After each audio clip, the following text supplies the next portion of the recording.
नाम से मैं राम कथा कहती हूँ। और बहुत सारे ऐसे लोग हैं जो राम कथा में आते तो हैं लेकिन राम के चरित्र को अपनाते नहीं हैं। कितना ज़रूरी है लोगों के लिए राम कथा को सुनना और उनके मर्यादा पुरुषोत्तम जिस तरीके से कहा जाता है उनके जीवन को अपनाना। हाँ जी, बहुत ज़रूरी है। कथा यदि आप सुन रहे हैं तो उसका मनन करना चाहिए, उसको अपने जीवन में उतारना चाहिए, क्योंकि यह रामचरितमानस कोई साधारण पुस्तक नहीं है। यह रामचरितमानस साक्षात भगवान राम जी का वाङ्मय स्वरूप है और इसमें हमारे प्रभु राम जी का चरित्र है।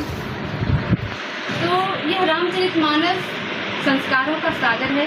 रामचरितमानस में जीवन जीना सिखाती है, हमें किस तरह से जीवन जीना चाहिए। यह कला, यह ज्ञान हमें हमारी रामचरितमानस सिखाती है।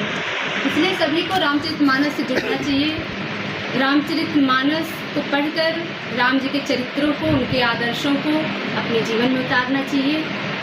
इसी में मानव जीवन का कल्याण है। जो किराड़ी के अंदर आप 5 दिन से प्रवचन दे रहे हैं तो मानव जनों पे कितना प्रभाव पड़ेगा इसका? ये धरती जो है प्रथम बार मुझे लग रहा है कि यहाँ कोई ऐसा कार्य हुआ है। नहीं, इस पर सब लोग मैं देख रही हूँ, यहाँ के भक्त लोग बहुत ही अच्छे हैं और काफ़ी प्रभाव पड़ेगा लोगों पे। सब लोग जो है अपने जीवन में जिसकी जो बुराइयाँ होगी, मुझे तो विश्वास है कि कुछ न कुछ बुराइयाँ तो अवश्य ही दूर होगी। अलग अलग राज्यों में आप जाते हैं कथा करने, तो क्या विशेषता आपको यहाँ लगी और अलग राज्यों में क्या लगी? क्या लगता है कि भक्त जब आपकी कथा सुनते हैं तो कितना भावुक होते हैं? जी, सब राम जी की कृपा है और भक्त तो बहुत भावुक होते हैं। राम कथा है ही ऐसी कि हर कोई भावुक हो जाए। राम कथा, चाहे राम जी का नाम चाहे टेढ़ा लीजिए और भारत भाय अनक आलस हूँ, नाम जपत मंगल दिस दसमूँ। तो चाहे जैसे आलस से, क्रोध से, भाव से, कुभाव से, चाहे जैसे लीजिए, वह कल्याण ही करता है। और मुझे इतना विश्वास है कि यहाँ के भक्त, यहाँ के जनता कथा श्रवण कर रही है तो उसको अपने जीवन में उतारेगी और अपने जीवन की बुराइयों को अवश्य दूर करेगी। आज के समय परिवार में कलेश है, बच्चे नशे में लिप्त हो रहे हैं, गलत संगत में पड़ रहे हैं। अगर हम राम जी की बात करें तो उनके परिवार के अंदर कितना सद्भाव था, लोगों में कितनी आस्था थी, लोग कितने आदर और सत्कार के साथ लोगों के मान सम्मान देते थे। लेकिन आजकल वो बुराइयां जो है ज़्यादा फल फूल रही है। तो क्या लगता है कि हर व्यक्ति को कथा में जो लोग आ रहे हैं उनको अपने बच्चों पर भी इसका प्रभाव डालना चाहिए और बताना चाहिए कि राम लोग आजकल क्या है कि अपने बच्चों के हाथों में रामचरितमानस कम देते हैं और मोबाइल ज़्यादा पकड़ा देते हैं कि जो है इसी से इसका लाइफ होगा।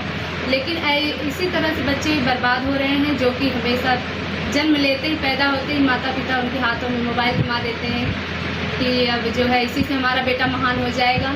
लेकिन बच्चे आजकल कुसंस्कारी इसलिए ज़्यादा हो रहे हैं। एक तो उनका संगत मायने रखता है और दूसरा माता पिता अपने बच्चों के हाथों में रामचरितमानस नहीं पकड़ा रहे हैं, क्योंकि यह रामचरितमानस जो हमें मानव जीवन जीने का एक कला सिखाती है। हमें किस तरह से अपने परिवार में रहना चाहिए, किस तरह से माता पिता का सम्मान करना चाहिए, किस तरह से भाई का सम्मान करना चाहिए, किस तरह से छोटे बड़े का, बड़े छोटे का आदर करता है। यह सब कला, यह सब जीवन जीने की जो शैली है, यह आदर्श है, यह हमें हमारा रामचरितमानस सिखाता है। तो आजकल के बच्चे कुमारगामी इसलिए हो जा रहे हैं, ज़्यादातर बच्चे ही हो रहे हैं क्योंकि उनके जीवन में राम नहीं है।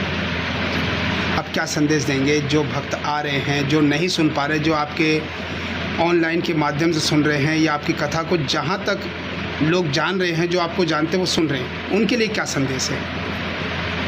उनके लिए यही संदेश है कि जो लोग राम जी को मानते हैं, हमारी कथाओं को, हमारे द्वारा गाए गए प्रभु के गुणगान को, चरित्र को श्रवण करते हैं, तो आप सभी भक्तों से मेरा यही निवेदन है कि आप सभी लोग भगवान के नाम का जप करें, क्योंकि यह मानव जीवन हमें भगवान का भजन करने के लिए मिला है, धर्म मार्ग पर चलने के लिए मिला है, परहित के लिए मिला है।